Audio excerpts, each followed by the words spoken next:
Okay, so Dr. Besendorfer, we know that you're headed, you're leaving Joplin Schools, and that we know that you're headed to the Western Governors University, correct? Right, Western Governors University, Missouri. Of Missouri, okay. And tell us a little bit about that. Western Governors University is an online university. It's been around since the late 90s, but it was started by 19 governors, and it's a not-for-profit private university that really focuses on helping with building workforce. And so we offer degrees in 4 areas. What do you think that it needs to continue to do to be successful? Oh, good question. I think that it's really important for the leaders of the district, from the high school in particular, to really focus on students' futures, because the world that we're sending our students to each year is changing. And so we have to continue to figure out how do we prepare students better. And I think that the old model, high school like it looks today and like it looked when I was in school, probably isn't what we need. And what we're creating and what we'll be opening for August is very different, but the world will continue to change, and so the high school needs to continue to change. And so not just being satisfied with different in August and continuing on, but continuing to question. And tell us a little bit about some of those different things of thinking outside of the box for the high school. For the high school, I think it's really important that we focused on 3 things that were different. First of all was the career path, focusing on the student's future. Not just a set amount of knowledge that we thought you have to have in order to get a high school diploma. Now it's, you need this information, but it needs to be building towards your future. So the career path is one way. Student empowerment is another, that we need to let students be in charge of their future, and so that high school isn't just a bunch of gates that we open and close doors for kids and we say this is what you get, but instead high school is about where do you want to go and how fast do you want to move through, and so not holding kids back, but also is providing the support for them for different futures. The third difference is time, that it doesn't need to take the same number of minutes to learn each course, and letting that be different.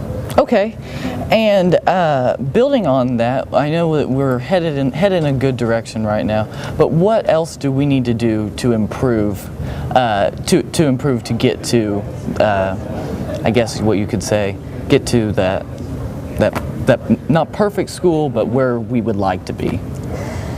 For the high school in particular, or just the district? Just in general. Okay, in general. You know, I think that what we need to do is we need to realize is that you never get there. That really there's a better way for everything, and we can always find it if we think and work together. And so the thing that I really think is critically important is that the future of Joplin Schools is not about one person's ideas. It's about bringing voices together and dreaming together about what it should be. And so that's what's really, really different. You've got to continue to listen and have students' voices, parents' voices, the community's voices, educators' voices, everybody together to dream what's next. Looking back at your time here at Joplin, what would you say is your signature accomplishment? Signature accomplishment is hard. You know, today we just opened 3 brand new schools, and I would say that there's many things that I've been involved in, but the facilities are something that will outlive me. So being the key person for the district, for the design teams, you know, between the architects and the teachers and the principals and the parents for all 5 schools, that will stand true for a lot longer than I'll be alive. So probably you'd have to go with that. There's a lot of other things that I'm really proud of. And building off of that, we what would you say? I know that we said that the schools are one of your biggest accomplishments, and you really were the spearheaded those. And what was that like to every day be thinking, oh, I have all these schools and I have all these different kids who need to get here by August 2014 or January 2014. What was that like? Yeah, there was a lot of pressure, but I felt like it was an honor.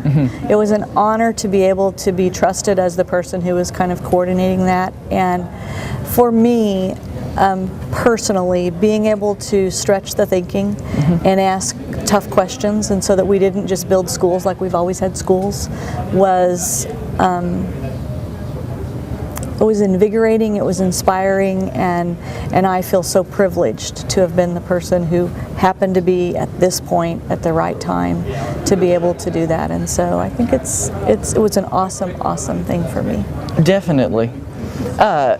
So we know we've talked about a lot about the different things that you have accomplished and that we as a district have accomplished. If you could do one thing differently, just looking back, what do you think that one thing would be? One thing differently. There's more than one. You know, we're not perfect, and when we work with people, then there are lots of things that always could be different.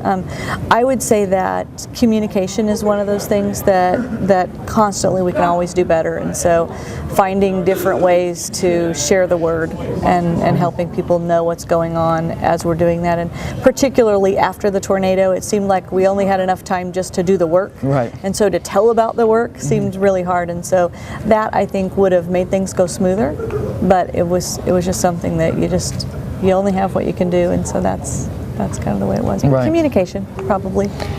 And so, did you have anything else? I guess one last thing. If you could,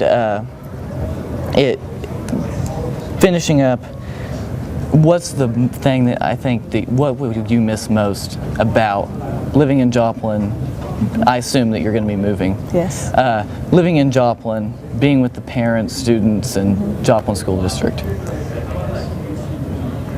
It's like there's an most thing because there's so many. Right. But I do think that as I leave the K-12 education setting and go to the higher education realm, then that being able to just walk in classrooms and see kids learning, that totally fills my bucket. And whether they're little kindergartners or they're high school kids, but to see what teachers are doing magically to make learning occur is fabulous, and I will miss that. Right. Okay. Thank you very much. Thank you, Dr. Besendorfer. Thank you. Thank you.